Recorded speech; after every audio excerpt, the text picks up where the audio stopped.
I'm going to start my introduction over. So Angela Lima, she's our special guest tonight. And you guys were going to pretend like I haven't said anything. As a former NFL cheerleader and self-proclaimed health nut, Angela Lima was shocked when she received a stage 2B breast cancer diagnosis in the fall of 2017 at the age of 33. Determined to thrive during conventional treatments, Angela dove deep into her faith and began researching alternative methods to help strengthen her mindset and immune system for the journey ahead. After undergoing 5 rounds of traditional TCHP chemotherapy, doctors recommended Angela continue with the standard protocol of care and undergo radiation therapy as well as a single mastectomy with reconstruction. Convinced that these recommendations would cause further harm to her already weakened state, Angela sought the advice of her good friend who suggested the idea of the integrative healing methods conducted at Hope for Cancer, a faith-based cancer clinic in Cancun, Mexico. She attended the Hope for Cancer clinic in May of 2018 and recorded her experience in a feature faith-based documentary entitled Hope for Breast Cancer. And that's what I saw on Facebook. I found it and got the recording of it. Today, by the grace of Jesus, Angela is healed and whole in every way and has made it her mission to provide faith, hope, and encouragement to those undergoing life-threatening illnesses. She is married and the mother of 2 and resides in Nashville, Tennessee. She is the author of her personal blog. I love this, The Cancer Kicking Cutie. So let's welcome Angela Lima. Thank you, Angela, for joining us. Thank you. Thank you so much for having me. I'm so excited to be here. And before I dive into everything, I'll tell you real quick about the giveaway I'd like to do today. As Christy had mentioned, I was a part of a faith-based documentary featured Hope for Breast Cancer. And what was really wonderful about that is in creating the documentary, we also created a bundled package for those who are on healing. So that they could have and retain the information should they ever need to use it. So in that bundle that I'll be giving away, there's actually the Ultimate Breast Cancer Guide. And what this is it's really an extensive look into what types of treatments are offered as far as chemotherapy, radiation therapy, but also every sort of natural and holistic way that you can be treating your body, either in conjunction with traditional medicine, or if you wanted to try this first, or vice versa. So no matter where you are in your journey, this is a wonderful reference guide so that you can make an educated decision based on what's going to be best for you. Because if there's one thing that I've learned along my way, and something that I advocated for in my own personal healing journey, is that every body is created differently. And so every treatment should be looked at differently as well. There's no one size fits all cure, especially when it comes to cancer. So this is a wonderful resource that I'm excited to include. You write that? No. I can't take credit for it. Actually, it was our team behind the documentary, and Dr. Eric Z, Dr. Mama C, they are the masterminds behind this. That is awesome. Really a wonderful resource. So I'm excited to give that. Also, as I was telling Christy, I have a northern southern accent, so sometimes my words can be a little bit funny. I'm giving away the actual documentary in itself, but there's also transcripts. So if you have a difficult time understanding my funny accent, my husband's also Brazilian, you can come back here and translate to make sure you understand what we were saying. And then last but not least, and certainly one of my most favorite things, is that we have a 15-day healing journey. So that way, while you're on it, one thing that I found was so therapeutic in my personal journey was keeping a journal, something that I still write into to this day. This is actually my journal here. It was gifted to me by my beautiful best friend. Because, you know, although we don't want to remember this time in our life, it's really good to remember where we were. And for me, it was finding really deep-rooted faith in whatever I was facing and whatever was to be in the future. So this healing journey documentary devotional is really great because it coincides with what you're going to see in the documentary. There's biblical verses for you to use in times of inspiration, or if you're feeling concerned, there's wonderful references in here, and it's all biblically based. So that will be in the package too, and I will send that out to you. So we got to make them work for this, Angela. So you have to tag 5 people, because we want as many ladies on here as we can. Tag 5 people and engage in our conversation tonight. Ask questions, comment, And then we will decide at the end, do a little drawing at the end, because that is a very generous gift and we're going to make them work for it. So, so let me tell you, Angela, who's on here with us before, so we can get started here. We have 13 ladies. Sorry, my glasses are a little, Dawn is in Pennsylvania, Sherry from Kentucky. We have all over the United States here. Tara from North Carolina, Tracy, Ohio. And Tara said that she watched your documentary. She loves your story. Oh, thank you. Yes, Shelly from Seattle, Debbie from Arkansas, my homegirl there, because I grew up in Arkansas. And let's see here. Okay, so Angela, take us back to May of 2018. No, before that, sorry. Take us back to 2017. I'll start, kind of at the very beginning. What's really fascinating, I think, about my personal story is that, I was always someone who is extremely health conscious. Myself and my husband, we were glorified gym rats. That's where we actually met. That's where we spent several hours of our day, every single day during our courtship and even after our marriage. And so, what's that? It's a good place to meet, better than the bar. Yeah, it was. Well, if I'm being honest, we actually met in a bar the first time. The second time we connected was in the gym, but that's another documentary. That's another story.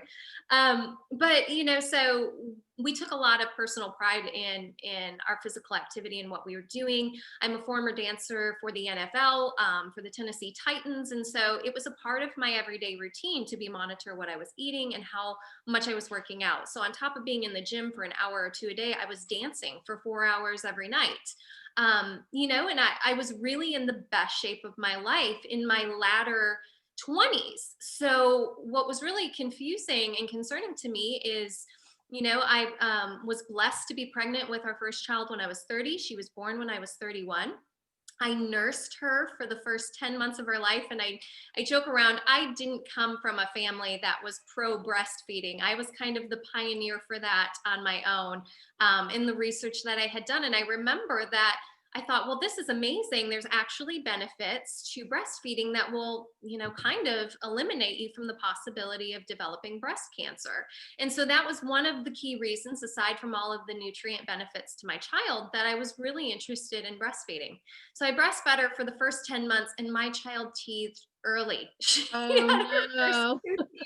At 2 months and a full set by the time she was 10 months old. And so I remember just thinking like, okay, this is a labor of love. It's good for her. It's good for me. It's killing me. Yep. And, and she weaned herself when she was ready and, everything was fine. I dried up on my own. There was no need for medication or anything like that. So fast forward a little bit further, in the springtime of 2017, we had gone on a family vacation and my daughter was running around. I happened to be laying on the floor at the time and she missed her footing and she speared me with her elbow directly into my breast. And I remember it hurt so incredibly bad. And I called my mom because I tell my mom absolutely everything. I said, mark this down on the calendar. It's so funny. Issa fell on me and it hurts. So if something develops, I won't panic. Just let me know that it's going to be okay, because I just have a feeling something's going to result of this. So fast forward a little bit later, I'm in the shower one morning getting ready to go to work, and I happened to just be, doing like a self-exam, and all of a sudden I felt a bump, and I thought, well, that's odd. And you feel a pit in your stomach. I know several of you that are on this feed have had similar journeys, and you know exactly what I'm talking about. There's the bottom falls out. And so I just kept reassessing it. Yeah. And you were like Angela and you found your lump, put in the chat box, hashtag found it. So, so, I ran out the shower and I was like, Felipe, that's my husband's name. I'm like, can you just feel this? This feels really odd. I feel like there's something there. And sweet man, he was half sleeping and he's like, I think you're fine. Everything's okay. Don't worry about it. And I had called my mom on my way into work that morning. And I said, I'm really concerned. I think I might have found something and I don't know what to do. And she said, well, honey, we all have very dense breast tissue. She said, I wouldn't be too worried about it. It's probably hormonal. I had quit nursing probably 9, 10 months before this had happened. And we were actually preparing to start trying for another baby. So I took myself off of birth control. There were so many hormonal factors that could have been into play with this where, we just assumed it's probably a cyst. It'll go away in time. Don't worry about it. So somehow I blocked it out in my mind that it was probably just a cyst and it would be okay. Fast forward. How old were you? You were 30. I had just turned 30. I would say I was 32 turning 33. Right. 32, 33. You don't think anything about breast cancer or breast issues. So no. And nursing babies. And there's no family history on either side in my family. So I just thought there's no possible way that could be what's going on. So, I waited a couple months and I remember it was my daughter's second birthday. She had just turned 2 and I had kind of cornered my mom and I'm like, can you just feel this? Something doesn't feel right. And she's like, well, I'm sure it's nothing. And I'm like, well, you were sure it was nothing a couple months ago, but there's been no changes. What do you think I should do? And actually, it was my husband that convinced me to go see my general practitioner just to have an evaluation. I had decided to. It was a Friday afternoon. She was able to get me in last minute, and she was all happy and cheery as we were starting to talk. But as she started to do the assessment, her face completely just froze, and she literally got very silent. And I said, well, what do you think? And she said, well, I think you need to get this checked out. And I'm like, you think I need to get this checked out? When? And she's like, now. She said, I'm going to call a radiologist in town and I'm going to send you over there. And I'm like, are you sure? You think is it something to worry about? And she's like, it's something to be concerned with enough that we will worry about it when we know what's going on. And so I knew that wasn't exactly a good sign. The radiologist was able to see me. I was the last appointment of the day. He actually kept the office open a little bit early. When I walked in, I immediately went in for a mammogram, followed by an ultrasound. And within 20 minutes of the ultrasound concluding, I had a radiologist telling me that he was pretty sure I had cancer. And I remember he had labeled it malignant. I have every reason to believe it's malignant. And I said, well, what do I want it to be? Because in that moment, I didn't know, my mind wasn't thinking benign and malignant. And he said, you want it to be benign, but I think, actually, I'm pretty sure it's malignant. And you were by yourself? I said, how do you know you haven't done a biopsy yet? And he said, well, there's microcalcifications in the breast, and usually that's an indication. The mass was about 4 centimeters or 3 centimeters at the time. He said, so it's sizable.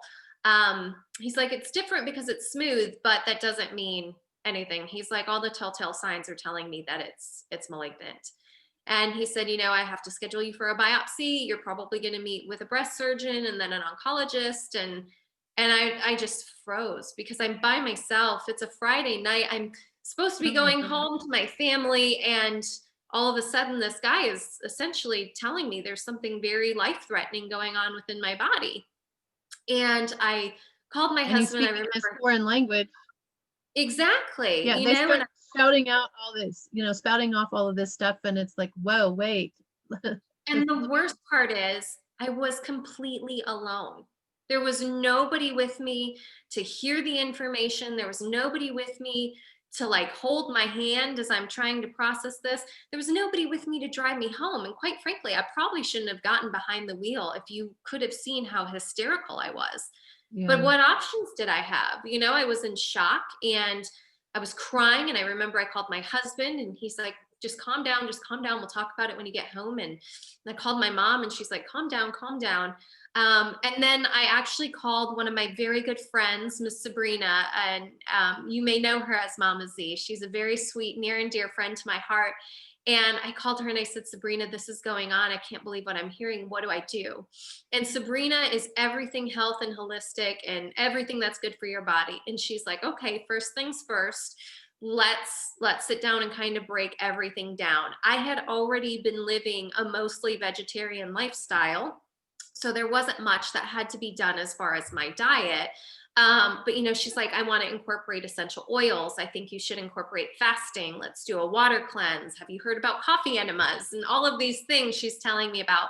But a key information that she had given me was I think you need to also have a thermogram done. And if you aren't familiar with thermograms, what it is it's a thermal reading of your body that's able to scan cancer even before it's detected on an MRI, a PET scan, a CT, what have you.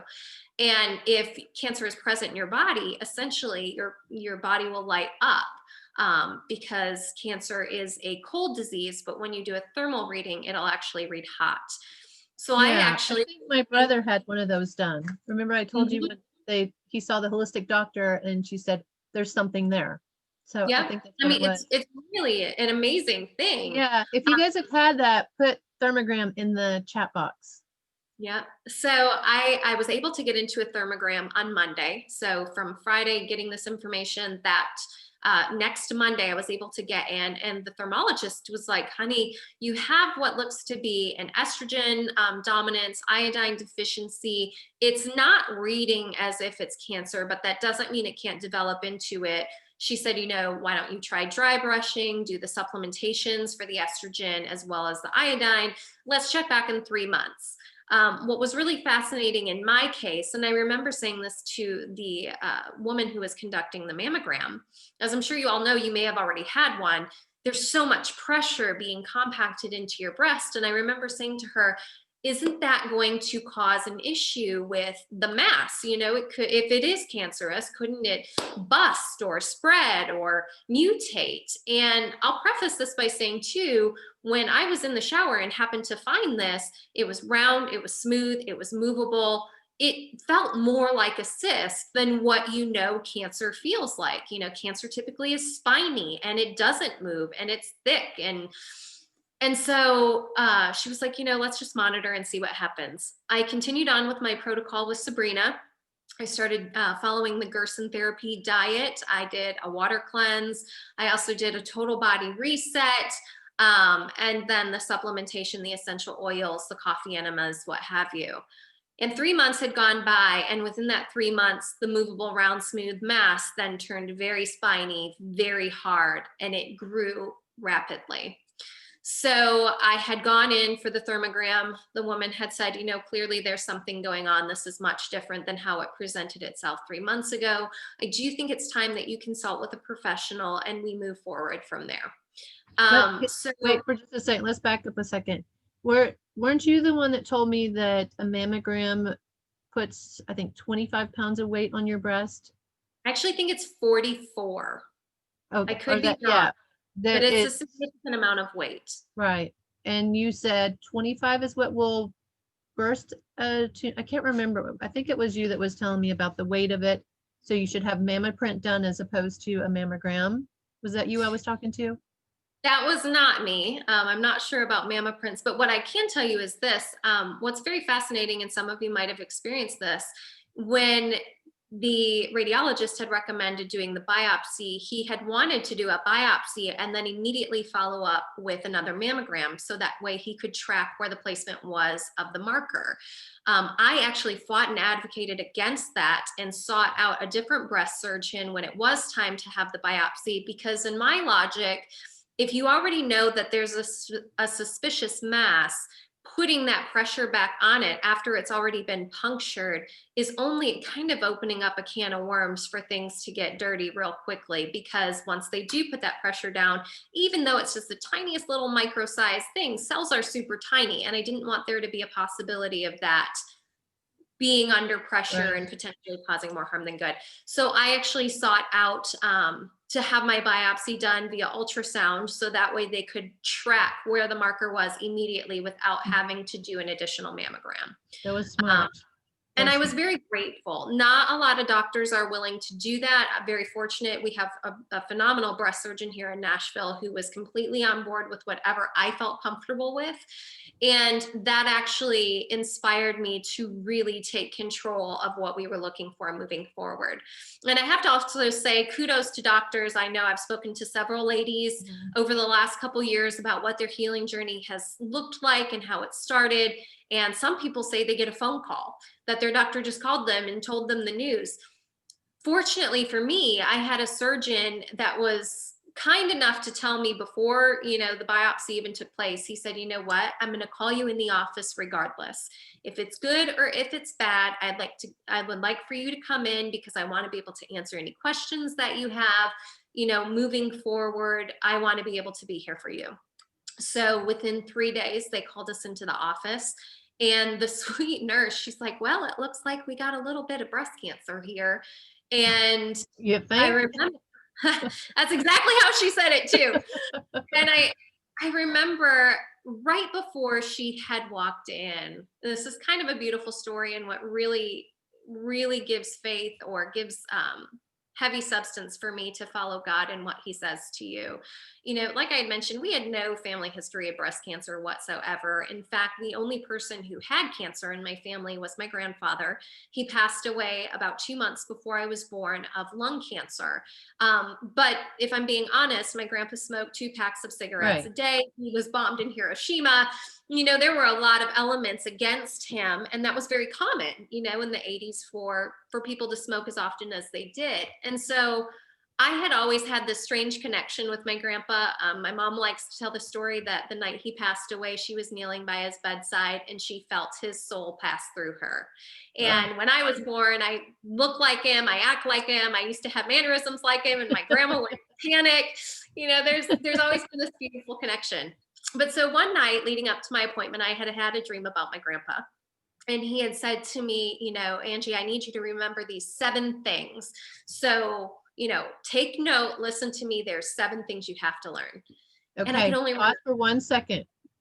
This is a commercial break because we have some people. I'm going to make you guys wait here for a second. So, Emily Bell, we talked about last night. Emily, we were talking about you last night. I told her Hey, that Emily. she needed to connect with you. She's on here. She found hers. Dawn said that she wants to watch your documentary. She found her breast, her lump. Debbie found hers. Rachel found hers. Cheryl said that, Cheryl, you can't share it. It's a private group, but you can tag people within the group. So Kim, hi there. She's live here. Dawn said it's interesting. Emily had thermography done as well. And most people, I had not heard of it before either. Dawn said hers was movable. Sherry said my mass felt like scar tissue, kidney size. By the time I saw a doctor, it was half its size. Then the mammogram, it had dissolved entirely, and the mammogram was clear. Okay, let's see here. Tara said she wished she had pushed for like the thermography as well. So you guys keep giving the comments here. Hey, Kathy. So you guys remember, we have these awesome giveaways. Hashtag, tag people in the group, comment, ask questions. You got to work for these prizes because Angela has some amazing gifts to give away. So 7 things. Sorry, had to get that commercial break in. I remember these 7 things. But I could only remember 2. And that was be strong and be aware of your surroundings. And I remember I wrote it down because I always keep a journal next to my bed in case I have these epiphanies in my dreams. And I wrote it down and I kept just mind racking. What could it be? What was Grandpa telling me? I only remember 2. So as I'm about to get this information from the breast surgeon, I'm sitting in the doctor's office and I had my Bible with me, which I typically always have in my purse. And I was sitting there just thumbing through, and I happened to come across, something you'd read in times of worry. And I flipped open to the page. It is the 2nd book of Peter. I believe it is verses 7 through 11 or 12.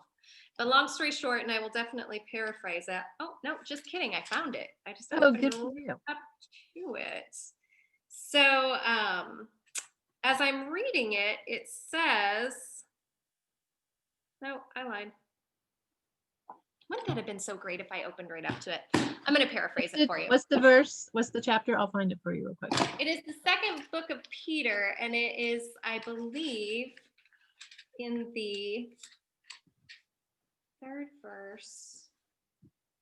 No, I won't be able to find it right now. But let's not do 2. Okay. So anyways, as I'm sitting down to read it, the first thing that I read is, be aware of your surroundings, for the devil is always prowling. And then the next verse read something along the lines of, stand strong in your faith. And it continued on saying, there are Christian brothers and sisters all over the world who are experiencing the same type of suffering that you are. But once you've gone through this journey, essentially, that God would strengthen and restore your path. And what was so incredible about that is my grandpa's name was Charles, but nobody ever called him that. They called him Pete. And the only two things I could remember were right there in this inspirational verse as I was walking through. And I thought, you know what? That's God. That's God telling me that, you know what? There are brothers and sisters going through breast cancer journeys all over the world, but he's going to see me through it, and he's going to strengthen and support me and place me on a firm foundation when this is done. So when she came in, I was surprisingly calm. And, I just said, okay, well, what is this like? And I believe any doctor should know the power of the white coat. And I'm sure you know what I'm talking about, but they were so amazing. She's like, this is slam dunk, hands down. We know how to deal with this. You're going to be great. You're going to live a long, healthy life, and everything's going to be sunshine and roses for you. And I remember thinking, like, okay, they know how to treat it. That's wonderful. I don't remember them specifically giving me the name of the diagnosis. I remember them just saying, we know how to do it. It'll be fine. Here's the treatment protocol. We're going to put you in touch with an oncologist. And I remember the doctor saying, do you have a preference? And I remember, I don't know if any of you are from Nashville, have been to Nashville recently, but in the last 15 years I've been here, it has dramatically built itself up. And to head any direction downtown is just not an enjoyable experience at any given part of the day. So I actually Just had like suggested. here. I live near DC. It's the same way. Yep. I just thought, I don't want to go downtown. If you can put me in a doctor's office that goes against the flow of traffic, please do so. And so he actually had recommended a friend of his. So I had walked into that appointment. I guess I'll preface this too by saying the night before we were going in, my husband and I were talking, and we come from different faith-based backgrounds. He was raised Roman Catholic. I was raised Pentecostal. If you know anything about either one, they're exactly opposite of each other. So we were Got the talking. straight-laced and the fancy free. Yep. And we were talking one night, and I remember saying, you know what? I don't have peace in my heart over this. I just need God to talk to me. And I said, babe, there are three things that we have to know. I said, we just picked this doctor because I don't want to drive in downtown Nashville traffic. And, how do we know that this is the right treatment? There's all these different types of chemo. How do we know it's these specific chemos? Or how do we even know I'm supposed to do chemo whatsoever? Because I also came from a very naturopathic type background in my family. We never took Tylenol or did anything like that. We were always soaking in Epsom salts and using essential oils to help cure basically anything. And I said, See, I'm not the only one, you guys. I am not the only one. we were that way all growing up. And so, I just said, I don't know if this is the right guy. I don't know if this is the right treatment. And how do we even know this is the right hospital I should be going to? Because Nashville has 3 really big, wonderful hospitals. And we picked one kind of out in Egypt. So I'm like, how do I know? I need God to just tell me. And I said, when he does, it's going to be a clear-cut sign, because I ask him not to sugarcoat it. I just need blunt, like billboard. And he's like, okay, how does God talk to you? And I said, well, I'll know. And I said, I'll know when he does it, and I will know that, this is the path we're supposed to take. So we walk into I love the confidence that you had in that, because oftentimes we're like, how will I know? But you were confident. I love that. Well, and not only confident, but I will say I was very specific in my prayers. It wasn't just a blanket statement of, dear God, please help me. It was, dear God, please help me understand what your will is and how it is to be constructed. And may I be a vessel of, your work, sort of thing. So I was really strategic in my wording when I was praying. And, God knows the desires of your heart anyways. You don't have to, do all of this. I think I was strategic just for my own mental, physical human self. But so we walk into the appointment and I meet my oncologist. He is less than sunshine. He is the most doom and gloom individual I've ever met. basically tells me that because I'm so young, there's a high chance of reoccurrence and most people die. And we don't really know how to treat this because technically it looks like I could be a triple negative. And, if I am, then this is the case.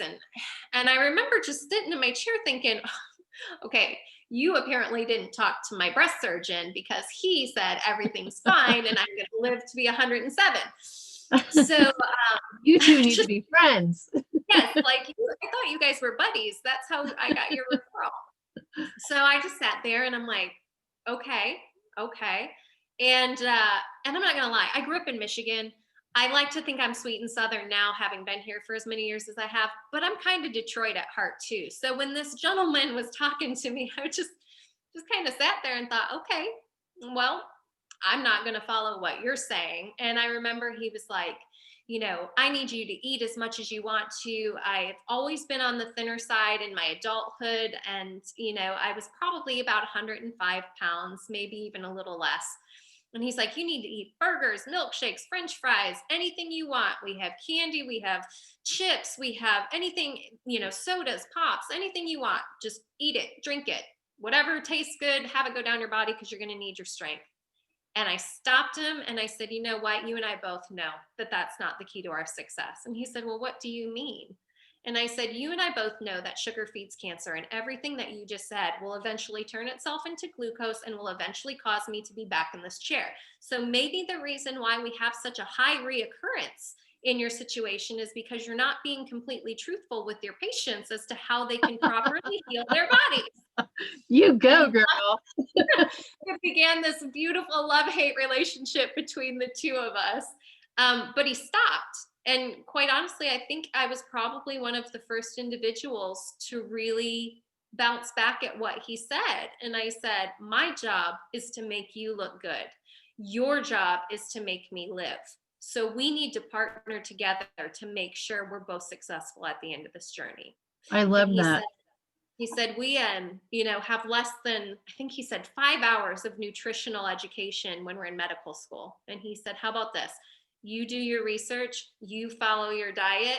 I won't ask you questions and we'll see how everything turns out. And I said, okay. So, someone asked, what was your, you had told me, was it ER, PR negative, HER2 positive?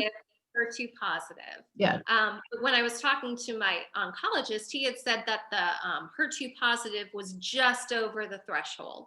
So in treating me, he didn't know if they would treat it as a triple negative or an ER/PR negative HER2 positive. Okay. What his recommendation was 5 rounds of it was Taxol, cisplatin, Herceptin, and Perjeta.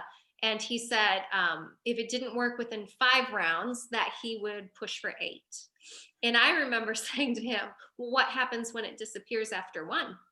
And he laughed and he told me that that's not going to happen. And I said, well, I like to believe in miracles. So what happens if it does? And he said, we would evaluate as time went on. It wouldn't happen. He told me I would lose my hair, that I would probably lose weight, and, just kind of gave me the gamut of what's to be expected when you go through chemotherapy.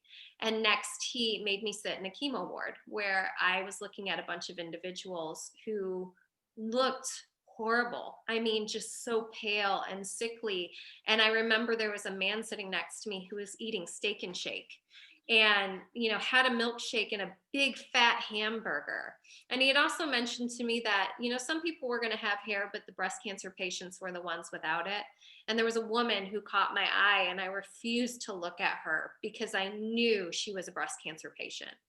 And I sat in the chair and the sweet nurse, it was like her first week and I was already riled up. So that poor thing, she came and sat down with me and she said, okay, well, here's a list of what we need to go through. This is these are the chemo drugs that you're going to take. And here's a list of all of the known side effects. And if you've read through the paperwork, it says side effects of chemotherapy are different types of cancer. And, in conjunction with the headaches, the migraines, the diarrhea, mouth sores, etc. And I looked at her and I said, really?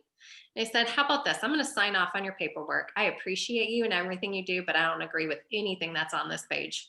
And I said, but I respect you for doing your job. And I said, I'm just going to sign off on this and you take care. And so I did. I signed my name and I got up and I was being discharged. And, they're like, so when do you want to make an appointment for your port placement? And I said, you know what, we'll do that at a later time. And she's like, well, I have to get that scheduled now because we have to get you set up for chemo. And she's like, how about the day after Christmas? And I'm like, oh, sounds Thanks. great. Yay. And, but what's really kind of weird about that too? I had somebody ask me once, how terrible you would have a memory of being diagnosed around Christmas time. And I remember saying to themselves, what a beautiful time to be diagnosed, because Christmas is a time of magic and miracles. Christmas is a Yeah. time when, God gave us his son to save our souls. This is literally the best time to be able to have this, because there's so much hope and faith and spirit, so I probably wasn't feeling so Christmas magical at that moment. But as we were leaving, my husband was looking at me and he's like, what do you think? And I'm like, get me out of here. And he said, okay. So we're walking out and this man Yeah, I interjects. thought you had missed, I wrote that down because I thought that was in the previous talk with the the one that was so upbeat and everything's going to be okay. Go ahead. So this man interjects me and he says, hey, can I pray with you? And I said, yeah, who do you want to pray for? And he said, no, honey, I'm here for you. And he said, I was downstairs getting Subway. My husband will tell you he didn't say that. That's exactly what I heard. I will never forget this moment as long as I live. And he said, God spoke to me and told me that I had to find you and tell you 3 things. He needs you to know this is the right doctor. This is the right treatment. And you're exactly where you need to be. That just And gave me I goosebumps. can start crying right now, because I remember in that moment, my husband and I looked at each other and my husband just bust out in tears and I'm crying. And I just said, you have no idea what you just said to me. And I said, I don't know who you are, but I thank you. And I said, I thought we were going to pray for somebody in there. And here you tell me exactly what God had wanted me to hear. And fast forward a little bit more, we exchanged phone numbers. They invited us to come to their church. It turns out that his wife was the woman in the chemo chair that I could not look at. Oh my goodness. Oh my goodness. And so it's just funny how God works and moves. So all of that to be said, I put my So faith I'm assuming that you had conversations with her after that then. After that, they actually have become really beautiful friends of our family. And I do believe that God sent them to us for a specific reason. She wasn't even supposed to be in that hospital on that day. They switched her appointment the day before because her blood work wasn't exactly where they wanted it to be. So they gave her some boosters to bring her back the next day. Wow. There's just so many things that were like God was moving the puzzle pieces. And so I went in, and the day after Christmas, I had port placement, and December 27th of 2017, I had my first round of TCHP chemotherapy. And I remember, I was very tired. It's a long day. Anybody that's experienced that, it was about an 8-hour day. If you guys had the same type of chemo, put that in the chat box. Wait, let me look at this, because we had a couple of questions here.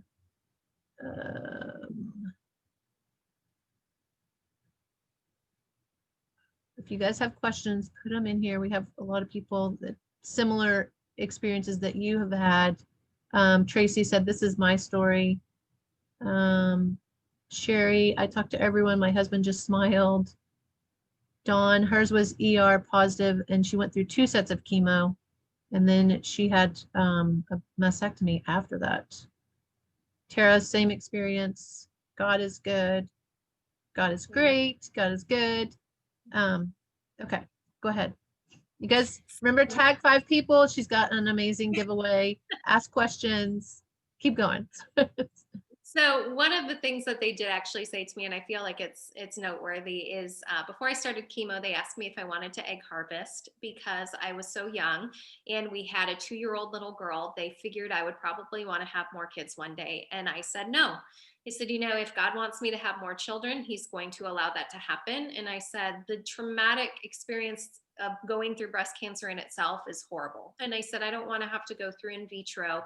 I have several friends that have gone through in vitro and have had successes, but after multiple heartbreaks. And so I said, I I don't want to do that. You know, I have a beautiful, healthy baby girl, and I'm fine if that's what our plan is in life. So I started my treatments. And within about 4 days of my first chemo treatment, the 5 centimeter tumor completely disappeared. And I remember Nurse. completely disappeared. And I remember it was funny because when we were going back into the appointment, my hair fell out the Friday before my Wednesday appointment. So it was only, you know, within a certain window. And he told me the hair falling out would be almost immediate. And I You shaved remember your when, head too. You've made a video of you yeah, shaving your head. yeah. And, you know, it was interesting because since the tumor had disappeared so quickly, I felt normal. I felt like myself. I had really long hair and, you know, there was no mass. And, you know, I'm like, okay, we're I'm done with done. this. One and But done. God has other plans.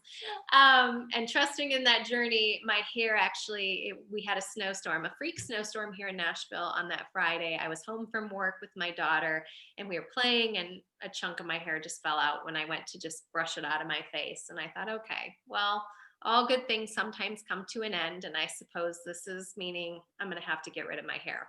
And I did shave it, but I shaved it with the mindset, not so much of what I was losing, but what I would gain when fresh new hair grew back. Mhm. And so it was like, okay, you know what? The old me was in an unhealthy place for whatever reason. And this is getting rid of the last little bit of old me. So let's be done with it. My husband shaved my head for me, which was a really sweet experience. It's If in the you go on my documentary, blog, you you guys. can see it. Yeah, Yeah, it's in he the was very documentary. sweet about it. You know, and I had a wig that was made to kind of look like what my haircut was prior to losing the hair. So people I worked with had no idea what was going on. They didn't even know I was going through treatment. And when I had gone in for my appointment for the second round, the nurse practitioner had come in and she's like, "Well, that's different. Something's missing." And I said, "I know. I told you." And she's like, "That's just so weird." And she's like, "When were you here?" And I said, 3 weeks ago, 3 weeks ago to the day. And she's like, "When did this happen?" And I'm like, "About 3 days after my treatment, you know?" And she's like, "No way." And she called my doctor. And, you know, I'm sure all of you have experienced this too. You don't always see your specific oncologist at every treatment. Sometimes he Right. sends in his assistant. And I could hear through the door. She said, "You need to get in there." And he said, "I'm not going in there. It's not my day to see her. It's your day." Such a sweet guy. I love this man. And he's like, "It's your job." And she said, "Get in there now." So he comes in, he's like, "I hear we've got something going on in here." And he washes his hands and come over and does the assessment. And he keeps the most straight face. And I'm like, "What do you think?" And he goes, "I think that you are showing signs of improvement." And I was like, "What do you think?" And he goes, "That's what I think." And I'm like, "You don't think that." And he walked out. He didn't say any other words to me. And he walked out and he said, "Wow, that's incredible." So while he wouldn't admit it to me, I could hear him from the other side of the door. You know, but we were still slated to do the 5 rounds. And I had, you know, what was really wonderful in keeping up with my lifestyle of living a non toxic lifestyle. I really didn't have as severe side effects as what people typically experience with chemo, because what I had done is I was doing really hardcore integrative treatments along the way. And then the day before my treatment, the day of my treatment, and the day after my treatment, I gave myself what I called 3 days of grace. And I also didn't label my healing, well, I call them healing journeys or healing treatment days or healing days. I didn't label my treatment days as chemo days. They were healing days because God Oh, I was going like to do that. supernatural things on those days with the works of my doctors. And he was going to use those days to heal me. And that, I think, is creating the mindset of I'm going to not only survive this, I'm going to thrive through this. So it was always a healing day number 1 through 5. Well, let me And ask you a question here. yeah, So during the besides the 3 days, the day before, the day of, and the day after, share with us some of the natural things you were doing. And also, you guys, I don't know if you noticed, she said before she was diagnosed, she was in shape.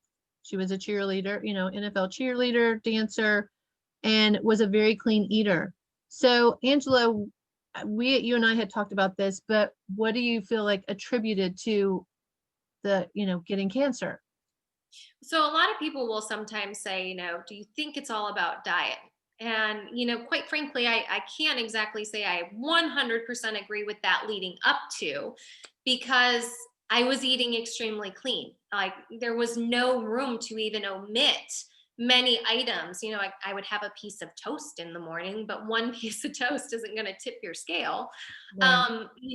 But what it was for me is stress. And I'll talk about that a little bit further down in the conversation. But what I'll say is I am an internalizer. I like everybody around me to feel completely comfortable.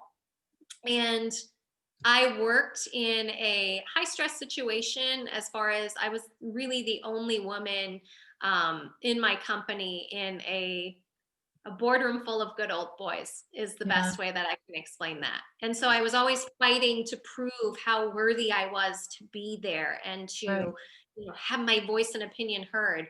And ultimately, I think it was that stress that caused all of this to happen. Because honestly, I remember I would go into work some days and I would feel a pain in my chest. And it Right. was just pull in and just be bitter and angry. One, like, why am I at this place? They don't appreciate me. I'm missing raising my kid. I'm having to pay somebody half of my salary to do it. Like where's the payoff here? Right. But But hashtag stress if you feel like your breast cancer was stress related, because I know many of the women in our group felt the same way. So, mhm. okay. So yeah, so fast forward through my treatments. It was my 5th treatment that I was supposed to go in for. I had some really severe side effects with treatment number 4, and mainly because, this is funny, my husband came to Yeah. every single healing journey with me. Every healing day he was there and stayed the entire time. He would ask everyone, what are you giving her? How long is the treatment? What can I expect from this drip? And I remember thinking like, oh, you know what it is, we do this every 3 weeks, please stop. So this particular day I said, stay at your office, just come pick me up, we know it's going to be an 8-hour day. And they administered my chemo wrong. They thought they had set it to drip properly, and they did not. They had a brand new machine. And my husband was picking me up at the end of the day, and he's like, what are you still doing on your machine? You texted me 45 minutes ago and said your 30-minute drip, you were starting your 30-minute drip, and it's not even moved. Had a full bag of chemo. And the woman sped it up so she could go home, and I couldn't eat or drink or get out of bed for 7 days. That's So that terrible. took me down to like 89 pounds, maybe a little bit less than that. And I called the doctor's office and said, you need to do some soul searching and you have to do some praying, because if you do this to me one more time, you're going to kill me. You literally are. And all of the bad things that you said could happen, I want you to know are resting on your shoulders, because I was just fine until this happened. Yeah. And I so mean, that's a major ordeal to push what should have taken 8 hours into 45 minutes. That's not okay. yeah, this was only supposed to be a 30-minute drip, but she made it into 10. So Oh my it God. wasn't a good thing. But on the 5th cycle, when I had gone in, he said, you know what, you had just an unbelievable response. I had had an MRI and a PET scan, all came back completely clear. He told me that I could expect to have scar tissue develop in the place where the mass was, simply because of how quickly it went away. And he said, that's going to be normal, but I wouldn't worry about it. We'll keep monitoring you. I had to do Herceptin and Perjeta for a calendar year. He wanted me to do about 30 days of intensive radiation. And in the conversation that we had, I said, who's to say that you're not infecting my lungs? Because the mass is no longer there. You can't stop the radiation at a certain point in my body. I don't want to do that. I'm like, I don't feel peace in my heart about that. And I literally didn't. And God gave me no indications that I should do otherwise. And he's like, well, you need to have a mastectomy then. So at the very least, you have to have a mastectomy. And I'm like, but there's nothing there. Do I really need to go through all of that now? And I said, I have this He didn't opportunity. expect someone like you, did he? No, and you know what? He's still, I see him, every 6 months, and I do love this doctor, and truthfully, I think he loves me too. it's just, I think I gave him a run for his money. Right. And so I told him, I said, I have this opportunity to continue my healing at an integrative cancer clinic. And you can insert big eye roll and sigh here, because he said to me, if anything's worth doing, we would do it in the States. And I said, well, I want to try it first. And I said, because I feel like what you're suggesting is kind of radical, and I'd like to see what my options are before I just commit to it. Once you cut something off of your body, you can't get it back. And he said, well, you seem to have been in control of your medical journey thus far. Why would I stop you You now? do you. He's like, so go ahead. And You're like, I'm and I not asking for permission. I'm just telling you what I'm doing. So again, it's that struggle with me and male figures, like trying to get my point and opinions heard. But what was really incredible is I had the opportunity to continue my healing at Hope for Cancer in Cancun, Mexico. And it is an absolutely amazing experience. Completely different than what anybody would experience in a traditional chemo ward here stateside. It was run specifically by faith, with love. Every time you walked into the appointment, and I'm not even a hugger, we would have just every staff would come up and hug you and tell you how much they loved you and appreciated you, and you felt it. And it wasn't just a weird awkward side hug. These were like big huge Right. hugs, and It it was was like, wow. pre-COVID. Yeah, pre-COVID world, yes. Um, but it was really incredible. And I was in a place where, everybody else there was spiritually in tune to getting closer to God and understanding the purpose of what was going on. And I think I changed my mind about how I was going to approach this from the very beginning. Instead of thinking, why me? It was, what are you trying to teach me? Because nobody deserves this. Absolutely nobody deserves to go through this. So it's like, what are you trying to teach me? And I had prayed for purpose so hard, because I just didn't feel as if I was being fulfilled in my career. And I feel like God had put this in my path to give me the purpose that I so desperately sought. Mhm. And that became so clear when I was at the healing center in Cancun. I mean, I remember like grabbing my doctor, being like, can I come work here? I know that's a little weird, but can I just come work here? Because I really want to do what you're doing. You're changing the face of cancer. And, there we were doing all sorts of types of different treatments. We were doing sonophonotherapy, photodynamic therapy, pulse electromagnetic field therapy. We were doing full body oxygenation, hyperbaric oxygenation, full body hyperthermia, infrared lamps, massage. But my favorite thing was emotional and recall healing. And I think that's where the trigger went off for me to say, I got it. I walked into that appointment. We had a therapist. Her name was Dr. Leslie. And I said to her, I had an amazing childhood. I have two of the best parents you could ever ask for. I don't have any issues with relatives. Nothing ever happened to me. I was like, I had the picture perfect youth. And I said, Right. so, for me, I had a terrible relationship that ended very dramatically prior to me marrying my husband, meeting and marrying my husband. I said, but I've forgiven him. I am thankful that that relationship ended, because I wouldn't have my little girl. And she's like, okay, that's sweet. Sit down and let's start talking about your life. And I kid you not, I I'm was in there. charge here. She's like, let's sit down. She didn't let me run the show. And it was funny, because I was there for 21 days. And every time I had an opportunity to see her, I would just bawl my eyes out and cry, because I realized, growing up, I was a singer. I actually wasn't a dancer. And it's quite surprising that life would take me in that direction. But I was always trying to be something for somebody. And I think I always held this personal grudge upon myself that I never became the next Beyonce or Carrie Underwood or things of that nature. And I felt like I disappointed my dad. My dad was always my hero. I looked up to him. I was a daddy's girl. And I felt like I disappointed him by not succeeding. And maybe even too, one of the reasons why I became a professional cheerleader was to prove I could be a professional something, something not other many people have an opportunity to do. And then it got me thinking about the men that I work with at work. And she had said breast cancer, specifically, depending on the side, is associated with their male or female figure. And right side is male dominant and left side is female dominant. And she said, you have a very strong masculine energy. And I said, well, that's because I fight with men all day long. I have to keep up with the big boys. And she said, you need to allow yourself to be a woman, and you need to understand that your worth does not come at a man's acceptance of it. And I'm like, wow, and all of a sudden I started thinking about what I had put myself through emotionally in my job. And even though my dad never had said anything about me not becoming famous, he would always occasionally be like, so are you going to sing somewhere again? Or are you going to record an album again?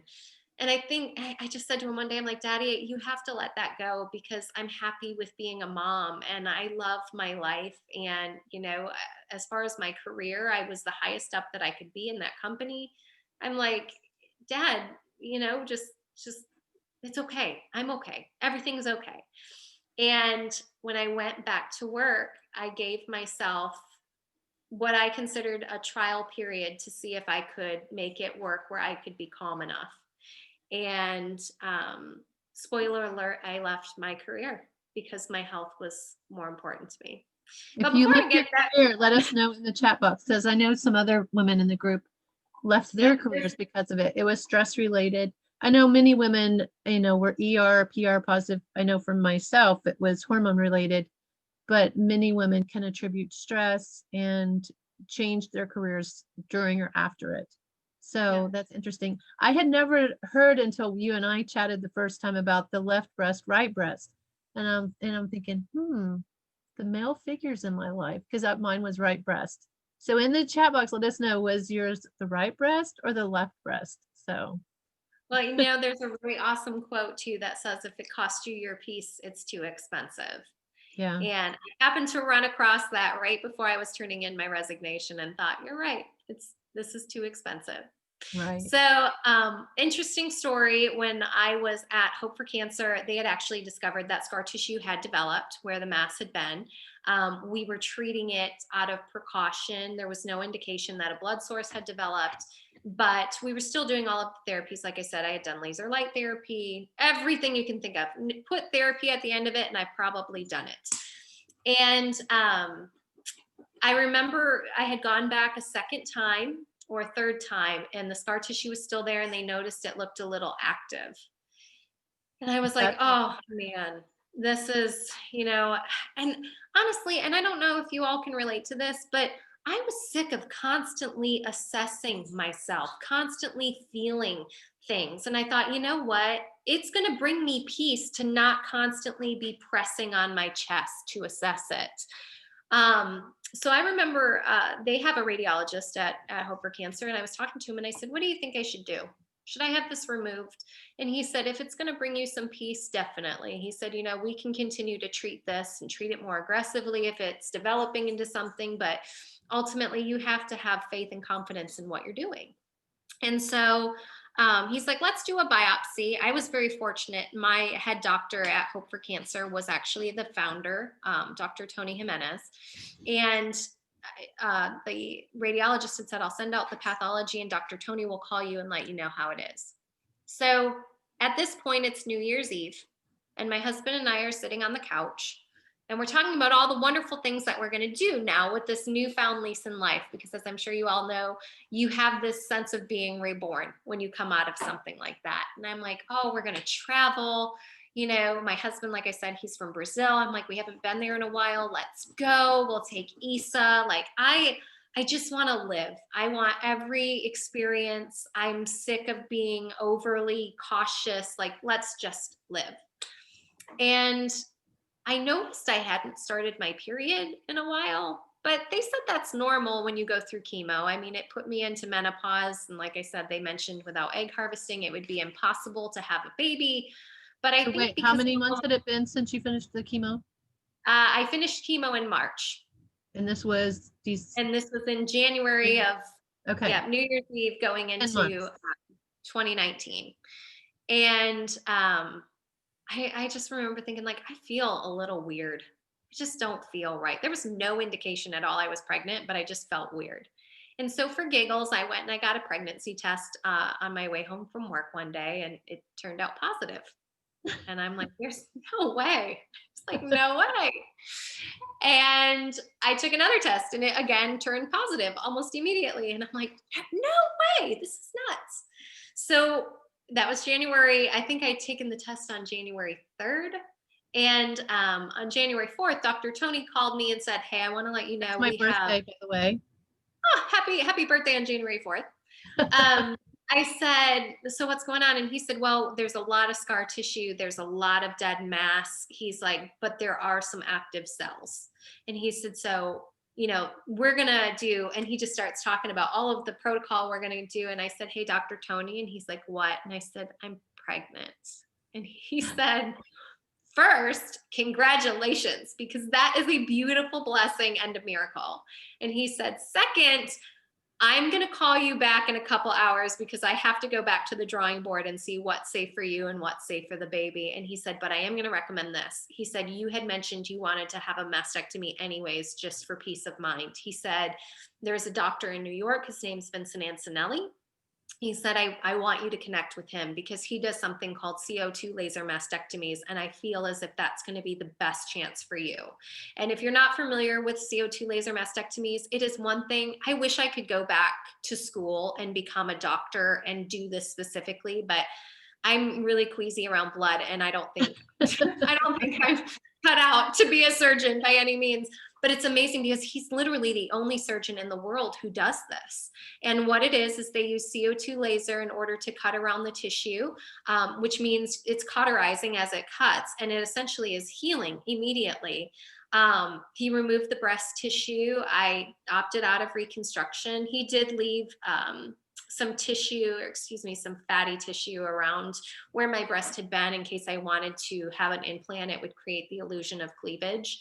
But he ended up calling me after the procedure and said, hey kid, someone's looking out for you because one, it's completely out of your body. Two, it was 98% dead. And three, you need to go and live a beautiful life. Don't think about this anymore. Put it behind you. And I was so grateful. But what was really fascinating. Back up because you left out the fact that God had told you before you got pregnant with your son that you were going to have a son. I always knew I was going to have a boy. I knew that my whole life. And I knew that specifically when we were trying to have a baby. I told Felipe, I'm like, this is the time. And I just feel like there's a little boy on my heart. And I actually have two little boys on my heart, but my husband will tell you we're done. But, I felt this little boy. And I never gave hope of that. And when you watch the documentary, you will see I'm on the phone crying. It's right after treatment. I had not gone to Hope for Cancer yet. And I was praying for this baby. And so when I had gone into my OBGYN before actually having my mastectomy, my doctor was like, don't get attached to this pregnancy. It's probably not going to be viable just based off of everything your body has been through. And you're going to have a mastectomy. And that's going to put you in a place where the baby's going to be in jeopardy. So she's like, good news is you got pregnant once, you'll get pregnant again. I always have the doctors that are just really blunt and to the point, but I love my OB. I really love her. Your OBGYN and your oncologist were BFFs. I think they were. But so, she was like, just don't get your hopes up, kid. She's like, I don't want to see you get hurt. You've been through too much. And every time we went back for an appointment, she was shocked. And when I had gone through my surgery, they couldn't monitor the baby. They just didn't have the ability to do so. For one, it was an outpatient procedure. I had a mastectomy in a doctor's office, which some of you might be thinking like, oh, that is absolutely nuts. And it is, but it was incredible because I went for a walk on the treadmill immediately after my procedure. My husband and I had lunch 2 days. And you had how many drains? I had one drain. Oh, I thought you had zero. Well, I had one drain. Oh, that's right. Until the following day. And the next day I went 24 hours. Less than 24 hours. I had one drain. And I went, and I mean, there was only so much fluid in it. It was so minimal. Went in, he took the drain out, he wrapped me up, said, okay, I'll see you before you leave tomorrow. And he said, you look good, kid, And we went to a Knicks game. My husband and I went to a Knicks game in a blizzard And we were walking around Manhattan, and I had just had a mastectomy. And this is a pre-COVID world, so it was busy. There were people bumping Right. into me. I took no painkillers. It was Wow. absolutely the most incredible thing. And I tell this story all to say God had planned those steps. Had I not been exposed to, Sabrina and I have been friends for over 20 plus years. Had she not been introduced in my life, I wouldn't have known what to do to help my body prepare for chemo and remain healthy during that time. I would have never been introduced to Hope for Cancer or had an opportunity to go there. I truly believe it was my treatments that I had done to detox my body from all of the harsh chemicals and chemo that I had done. I believe that's how I was able to be gifted with our son. And I never would have met Dr. Antonelli. I told him he's the best kept secret in the world. And the sad thing is I ask him, and he's a seasoned gentleman. He's a seasoned gentleman. That's the nicest way that I'm going to put that. But I said, why don't other people do this? And he said, because it would take a year off of someone's practice and it would cost them a year's worth of salary. People are literally, hundreds of thousands of dollars in debt post medical school. They're not going to take a year off to find a new way. And it's FDA approved. I mean, this Wow. isn't just some crazy thing. They actually, a lot of CO2 lasers are typically done for, I believe it's colon Mhm. cancer. So it's like, it's possible, but no Wow. doctor will take time away to get Okay, this I have surgery. two questions for you real quick because a couple things that you had shared with me before. So ladies, remember several months ago we did a watch party with Danny Goki. So tell us about Danny Goki, how he plays into your story, and then I'll ask you the next question. So we have a joke in our family. My husband has never met a stranger, and he always meets famous strangers for some reason. Like just the most random famous people tend to flock to my husband. And he was at the gym one day at our local YMCA. And my husband, he won't tell you this, but he was a major American Idol fan back in the day. He watched every season, he loved it. And he was at the gym one day and Danny Goki was there. And I remember he texted me and he's like, "Hey, I think Danny Goki's here." And I'm like, "The Christian singer?" And he's like, "The American Idol." Like that's how he knew him and how I knew him. And I'm like, "Oh, that's cool." I'm like, "Make sure you say hi, wink, wink." And not even shortly after I sent that, Danny actually came up to my husband and was like, "Hey, man, don't I know you from somewhere?"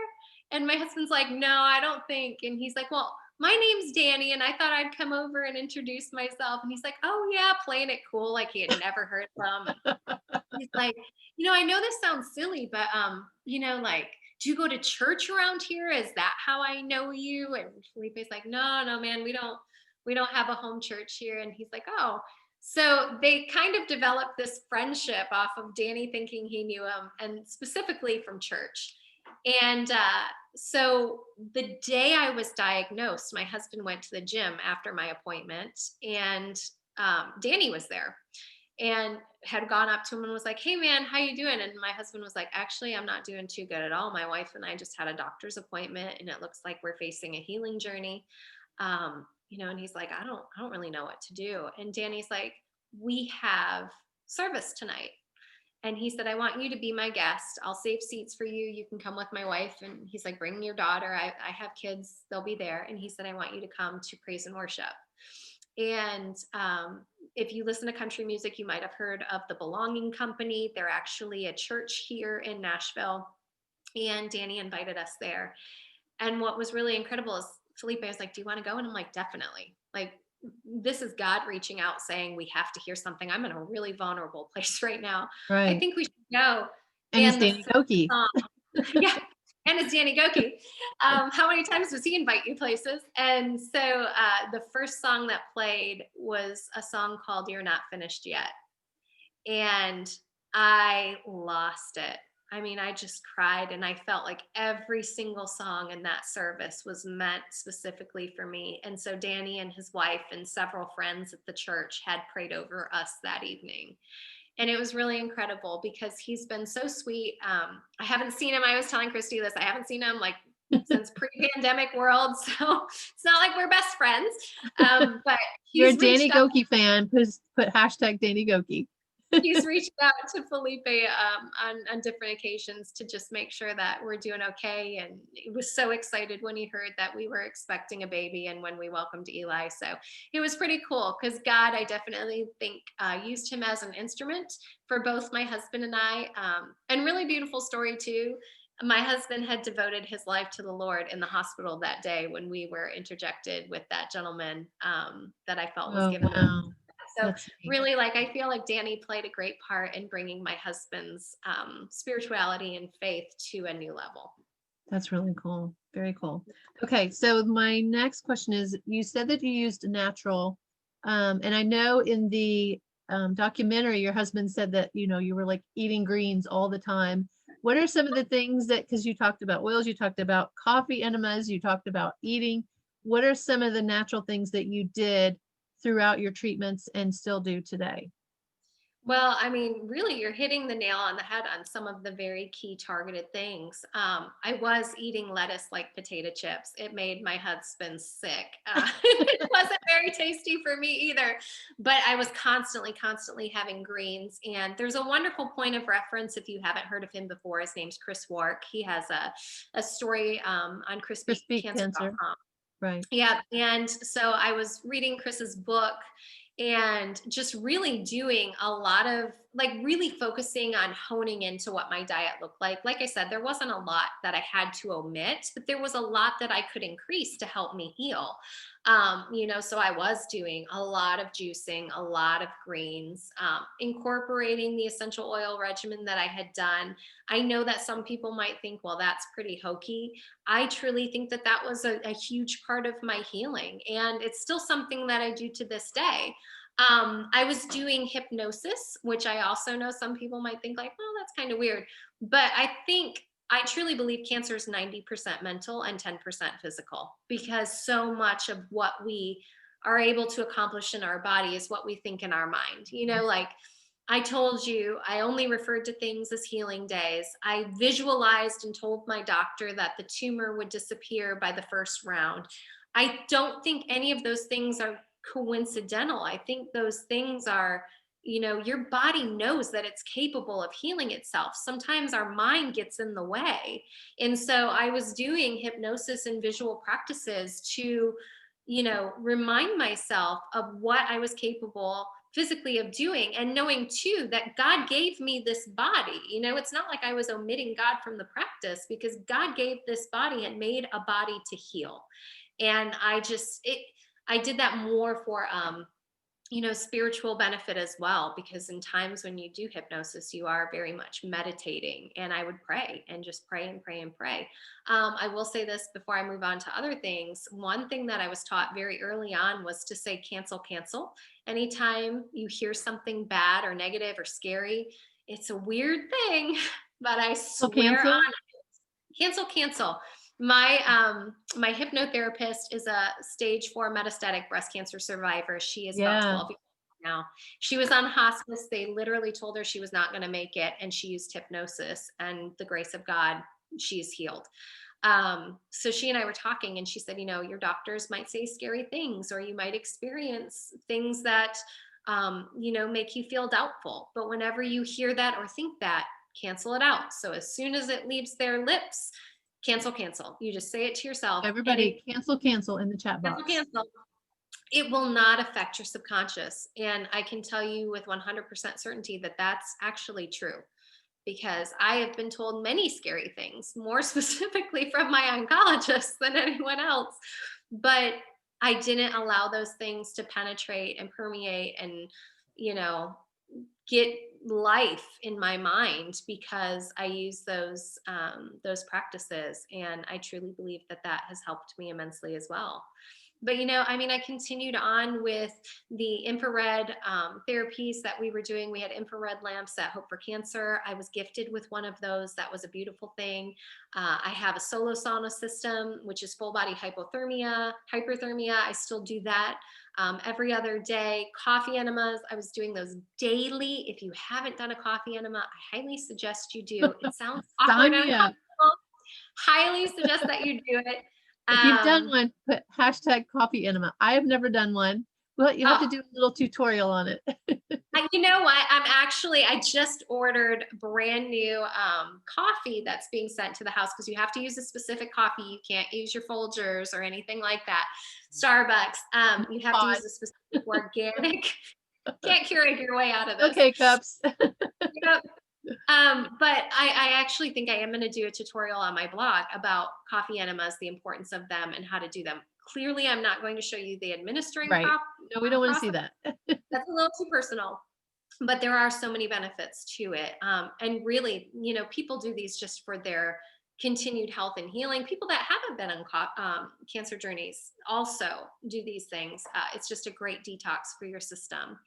And really just I made sure my body was constantly moving. I got a vibrational plate system that I use. We called it the shaky shaky machine at Hope for Cancer. But if you feel like you are not in a place where you're able to exercise, that's a wonderful alternative because it gets your body moving and your blood pumping and your lymphatic system flowing. And since I had gotten pregnant so soon after my treatments, my doctors all but wanted to put me on bed rest because they were so worried about the health of the baby. So I wasn't able to work out and exercise the way that I had done with my daughter. And it was difficult afterwards because my daughter was a vaginal natural delivery and my son ended up being a C-section because the cord was wrapped around his neck too tight and he was breached. Oh, So my no. recovery was a lot different with my son. But God gives you opportunities to lean on him. And I found this as my opportunity to really dive deep in my faith because I always knew the Lord. I've always loved Jesus, but I didn't know or love him the way that I do now. And I'm grateful. You have to find the blessing because there is one in your healing journey. So There's what always was your something. blessing? That was going to be my question. What was the biggest blessing and the biggest challenge? Well, I have to say my biggest blessing is Eli. I feel like he's my Absolutely. gift. When you think about how, there's that saying that's, if you only saw what God had in store for you, and like there's a little girl holding a tiny teddy bear and Jesus is holding this gigantic teddy bear. Right. Like, I really feel, and Sabrina actually says it in the documentary. She's like, I just feel like God's going to give you this baby when you're completely whole. And it's like, I had to give up so much, but God gave me so much more in return. And my greatest blessing too is I do feel like I found my calling. I love sharing my healing journey. I love being able to talk to individuals who are on healing journeys to hopefully help them find the positives. We don't know where our healing is going to come from, if it comes on this side of the world or if it comes in heaven. And you can't compare yourself to other stories. You and I could do the exact same treatments, the exact same time, the exact same day, and have completely different results. And that's one thing that I feel like God showed me too, is I remember, and this might sound horrible, but I was in Indiana visiting one of my best friends, and we were at a fair. And as you know, fairs are full of individuals eating elephant ears and popcorn and brats. And this was a German fair. It's Strassenfest is what it's called. And all of these individuals were eating a lot of fried food. And we were still in limbo at this point. I didn't exactly know what was going on, but I knew we were looking at the possibility of what it was. And I remember I looked at someone and I thought, seriously, like that individual is not taking care of their body and they're drinking like a 64-ounce beer and they're like 2 hands deep in brats. And I remember it was like God had said to me, that's not your story. Stop it. Like don't judge, don't compare. You don't know what that individual is going through, what they're facing. They might have other health and medical disabilities that you don't know about. Stop comparing yourself to other people and stop judging people for the decisions that they make. And that changed me as a person. So I guess if there's another blessing to be had, it was that. I can't and I don't compare myself to other individuals, and I don't judge anybody for where they're at in their life because I don't know what brought them to that point. But I know if they are on healing journeys that they have a higher source of power that they can tap into and see the benefit in what they're experiencing. Because truth be told, we're all going home someday, right? Right. We're all Right. on our way one step closer to the gates of heaven. I wanted to know who I was going home to. And I think this journey gave me that opportunity to really understand and know the love of Jesus. Absolutely. I love And that. I would say, I don't even think there's really a worse thing. Like, what was the worst part of my experience? Because I Your found a last, blessing in your everything. last chemo treatment when you got so sick. That was, Yeah, but you know what? I mean, it wasn't great, but I was thankful, as weird as this sounds.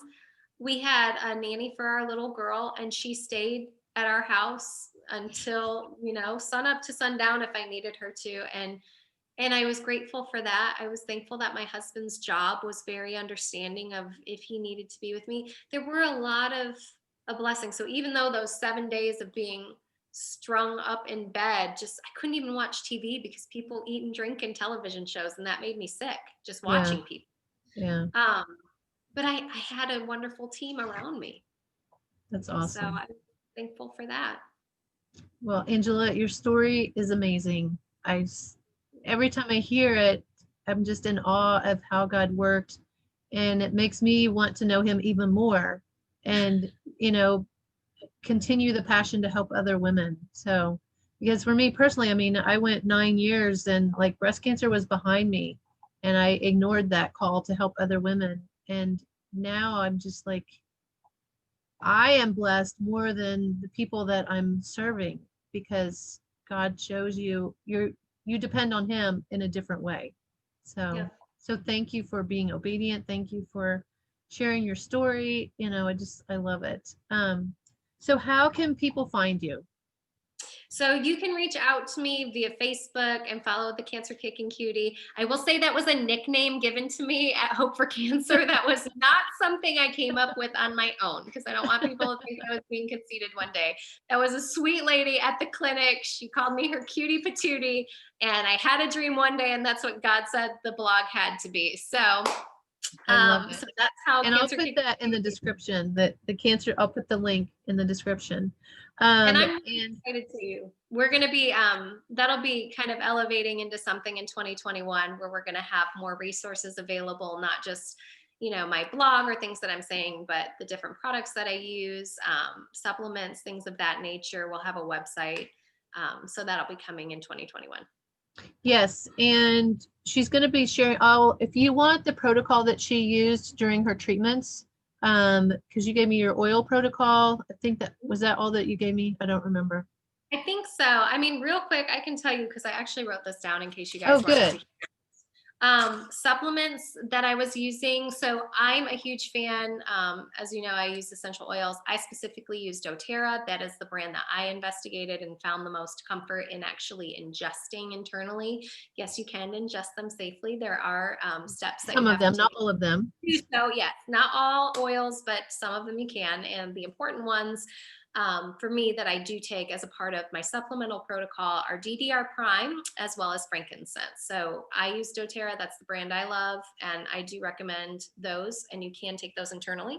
But as far as like supplements that you can purchase at Whole Foods or whatnot, um, I was on bee pollen, propolis, 1500. You can get that at Whole Foods. You can also order that off of Amazon. Selenium, resveratrol, DIM. At Hope for Cancer, we were given B17 intravenously, and you can also take that in a supplement form. It's not something that you can get in the United States. You do have to order that outside of the US, but I have the links to do that as well, and that's something I take every day also. Vitamin D. I really want to say this because if your doctors, and I know my traditional doctors didn't talk about this, breast cancer is associated with a deficiency in several things. Vitamin D is one of them, vitamin C is one of them, estrogen and iodine are two of them. And I do believe there's a fifth one. It's escaping me at the moment. Have a blood panel done and just see where you're at with that, because for vitamin D, the average great vitamin D level is going to be 30. But that's actually not true. If you want optimal healing, Dr. Tony told me this at Hope for Cancer, you're going to want that as close to 100 or above. Mhm. And most of us are vitamin D deficient, specifically now too, that we've had this pandemic. A lot of us have been inside and not had a lot of exposure to the sun. You're going to want to make sure that that's checked. And if you can get a supplement that's going to be more of like a gel cap rather than taking a hard chewable substance. So I just What ordered some from Dr. Pingle that I interviewed a couple months ago. Yeah, so vitamin D is huge. Iodine is huge. Most of us have a deficiency in that. Estrogen specific, like you said, many women have estrogen positive breast cancers. So you want to make sure that that's being checked. And again, those were things my doctors never mentioned to me. I had to seek that information out.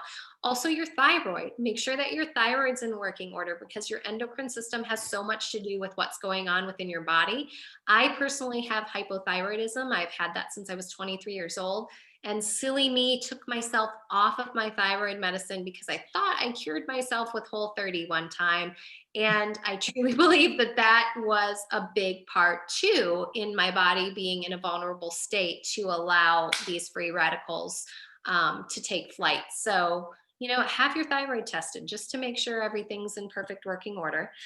Beta glucan, that is a wonderful immune boosting supplement. I get mine from Better Way Health, and I love that. I take it all the time. There's a lot of research behind how that boosts your immune system, so I definitely recommend checking that out.